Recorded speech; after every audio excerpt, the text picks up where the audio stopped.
అండి అందరికీ నమస్కారం. Welcome to my channel. ఈ వీడియోలో సెప్టెంబర్‌లో బ్యాంకులకు మరియు పాఠశాలలకు 15 రోజుల పాటైతే సెలవులున్నాయండి.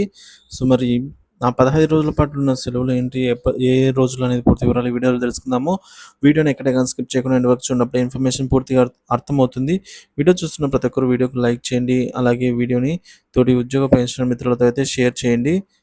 అలాగే కొత్తగా మన ఛానల్ చూస్తూ సబ్స్క్రైబ్ చేసుకుని వాళ్ళు ఎవరైనా ఉన్నట్లయితే మన ఛానల్‌ని సబ్స్క్రైబ్ చేసుకొని దీని ద్వారా నేను చేసే లేటెస్ట్ వీడియోస్ అన్నీ మీకు రీచ్ అవుతాయి. ఇక ఆలస్యం చేయకుండా మనం వీడియోలోకి అయితే వెళ్ళిపోదాము. ఫ్రెండ్స్, ముఖ్యమైన బ్యాంకు పనుల్ని ఎప్పటికప్పుడు చూసుకోవడం మంచిది. సెలవులు వస్తే బ్యాంకు పనులకు ఆటంకం కలుగుతుంది. అయితే సెప్టెంబర్ నెలలో ఏ రోజులు బ్యాంకులకైతే సెలవులు అనే విషయాన్ని ఇప్పుడు మనం చూద్దాము. సో, వీటిని గమనించినట్లయితే మీరు బ్యాంక్ పనుల్ని పూర్తి చేసుకోవడం మంచిది. లేదంటే అనవసరంగా బ్యాంక్ పని అవ్వక ఇబ్బంది పడాల్సి ఉంటుంది. సెప్టెంబర్‌లో ఏకంగా 15 రోజుల పాటుగా బ్యాంకు సెలవులైతే ప్రకటించడం జరిగింది. అవేంటంటే మొదటిది సెప్టెంబర్ 1వ తేదీ ఆదివారం సెలవు.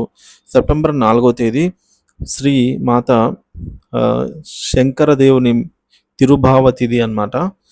సో, ఈ కారణంగా అస్సాంలో బ్యాంకులకైతే సెలవు. మనకు కాదు. సో, ఇది మనకు వర్తించదు.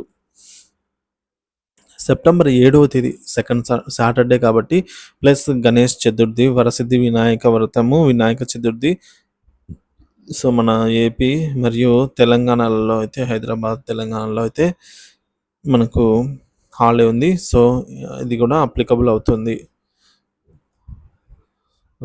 సో, ఇక్కడ అన్నమాట మనకు 1, 2 అప్లికబుల్ అయ్యాయి. ఇక సెప్టెంబర్ 8 ఆదివారం అప్లికబులే.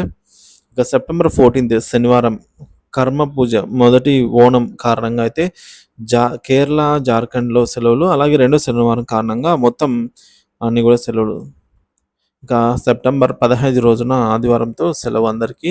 సెప్టెంబర్ 16వ తేదీ సోమవారం మిలాద్ ఉన్ నబీ లేదా ఈద్ ఈ మిలాద్ కారణంగా గుజరాత్, మిజోరం ఇక్కడ మనం చూసుకున్నట్లయితే మన హైదరాబాద్ మరియు ఆంధ్రప్రదేశ్‌లలో సెలవు అయితే ప్రకటించడం జరిగింది.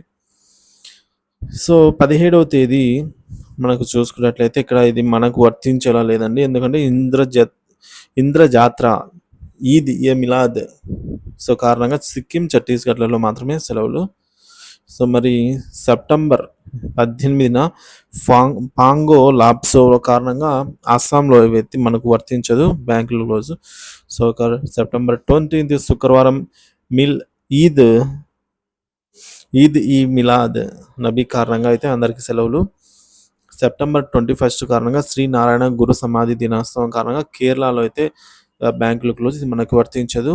ఇక సెప్టెంబర్ 22 ఆదివారం కావడంతో సెలవు. సెప్టెంబర్ 23 మహారాజా సింగ్ జీ పుట్టినరోజు సందర్భంగా జమ్మూలో మరియు శ్రీనగర్లో అయితే బ్యాంకులు క్లోజ్. ఇది మనకు వర్తించదు. ఇకపోతే 4th సాటర్డే కారణంగా సెప్టెంబర్ 28 సెలవు. సెప్టెంబర్ 29 ఆదివారం కారణంగా అయితే సెలవులు. సో, ఈ విధంగా అయితే మనకు సెప్టెంబర్ నెలలో హాలిడేస్ అయితే ఉన్నాయన్నమాట.